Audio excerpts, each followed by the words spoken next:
इन 3 प्रकार के तप का वर्णन कर रहे हैं। शारीरिक तप क्या है, वाचिक तप क्या है और मानसिक तप क्या है। भगवान कहते हैं शारीरिक तप का उद्देश्य वाचिक तप है और शारीरिक और वाचिक तप दोनों का उद्देश्य मानसिक तप है। मानसिक तप क्या है? भगवान ने मानसिक तप के 4 लक्षण बताए। मनः प्रसाद, सौम्यत्वम, मौनम, आत्म विनिग्रह और 5वां मानसिक तप का मानो फल ही बता दिया। उसको 4 प्रकार के मानसिक तप का आधार 5वां तप बताया। भाव संशुद्धि, भाव की सम्यक शुद्धि, ये 5वां तप है। और यह चारों प्रकार के तप का आधार है, मूल है। यदि भावों की शुद्धि होगी तभी मौन हो पाएगा। यदि भाव की शुद्धि होगी तभी मनः प्रसाद, मन की प्रसन्नता हो पाएगी। जब भाव की शुद्धि होगी तभी सौम्यता आएगी और जब भाव की शुद्धि होगी तभी आत्मा विनिग्रह यानी आत्मा का, मन का निग्रह होगा। भगवान ने भाव शुद्ध, सम्यक शुद्धि को विशेष महत्व दिया। भगवान कहते हैं कि भाव की शुद्धि होनी चाहिए। भाव में शुद्धि हुई, जैसे शुद्ध जल यानी जल में मिट्टी न हो, जल में कोई अन्य पदार्थ न हो, जल में कोई अन्य रंग न हो, जल में और किसी प्रकार की गंदगी न हो, तो उसे कहते हैं शुद्ध जल। वैसे ही शुद्ध भाव, शुद्ध भाव क्या है? जो काम, क्रोध, लोभ, मोह, ईर्ष्या, द्वेष, इनके बिना जो भाव है, जिस भाव में काम नहीं है, जिस भाव में क्रोध नहीं है, जिस भाव में लोभ नहीं है, जिस भाव में मोह नहीं है, जिस भाव में ईर्ष्या द्वेष नहीं है, वह भाव शुद्ध भाव है। भगवान कहते हैं अर्जुन, जैसा भाव बनता है उसी प्रकार की दृष्टि भी बनती है। यदि हमारे मन में काम के भाव होंगे तो हमें चारों ओर काम ही दिखाई पड़ेगा। हमें ऐसा लगेगा कि ये भी कामी है, ये भी कामी है, वो भी कामी है। यदि हमारे मन में क्रोध होगा तो हमें दूसरा भी क्रोधी ही दिखाई पड़ेगा। हम जहां देखेंगे, जिसको देखेंगे उसको क्रोधी ही देखेंगे। उसको यही लगेगा कि हर कोई क्रोध में है। ऐसे ही जिसको लोभ है, जिसके भाव में लोभ आ गया है, उसे चारों ओर ऐसा ही लगता है कि सभी लोभी हैं, सब में लोभ है। जिसके मन में स्वयं मोह है वो चारों ओर सब में मोह को ही देखता है। भगवान कहते हैं सामने वाले में मोह है या नहीं वो बात अलग है। हो भी सकता है, नहीं भी हो सकता है, कम भी हो सकता है, ज्यादा भी हो सकता है। पर यदि हमारे चित्त में मोह है तो हमें तो मोह ही दिखाई पड़ेगा, दूसरे में भी मोह दिखाई पड़ेगा।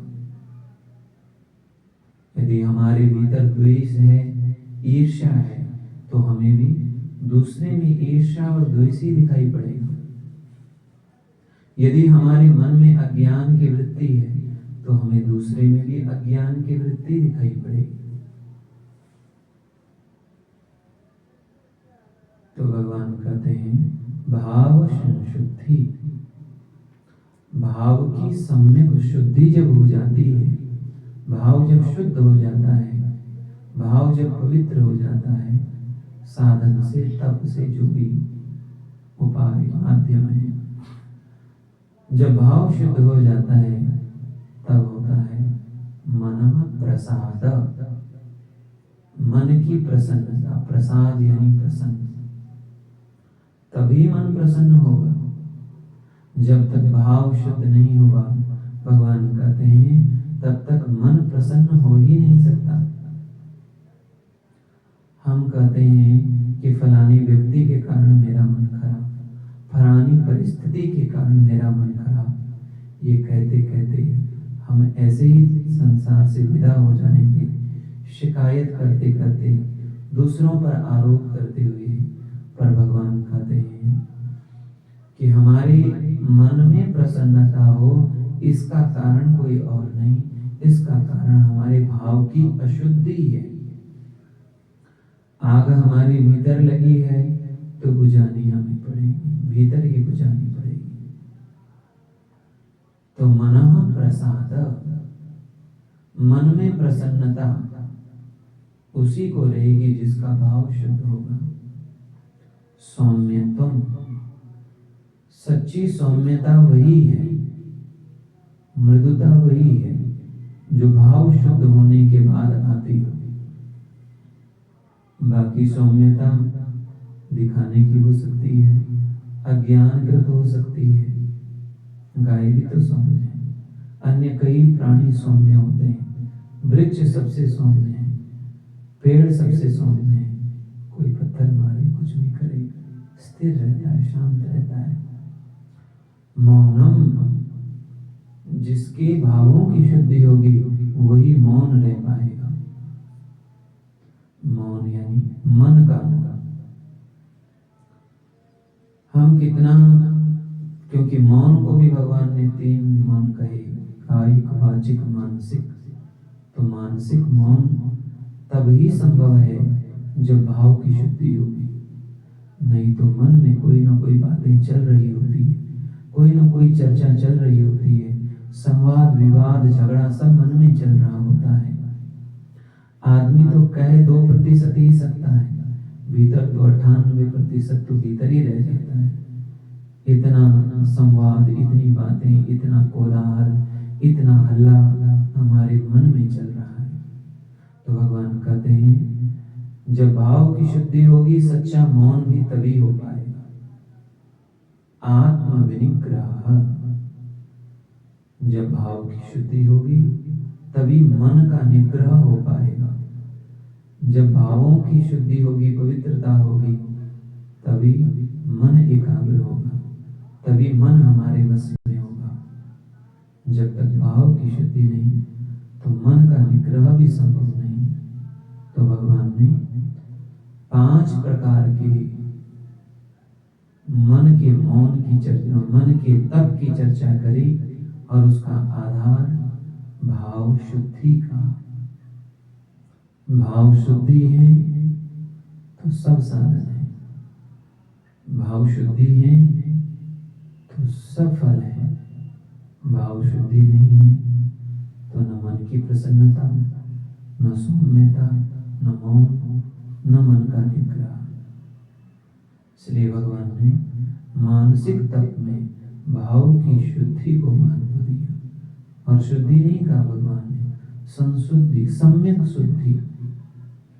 भावों की सम्यक शुद्धि होने पर जिस भाव में किसी अन्य व्यक्ति के प्रति द्वेष नहीं है, क्रोध नहीं है, ईर्ष्या नहीं है, द्वेष नहीं है, काम नहीं है, क्रोध नहीं है। जय जय श्री वृंदावन।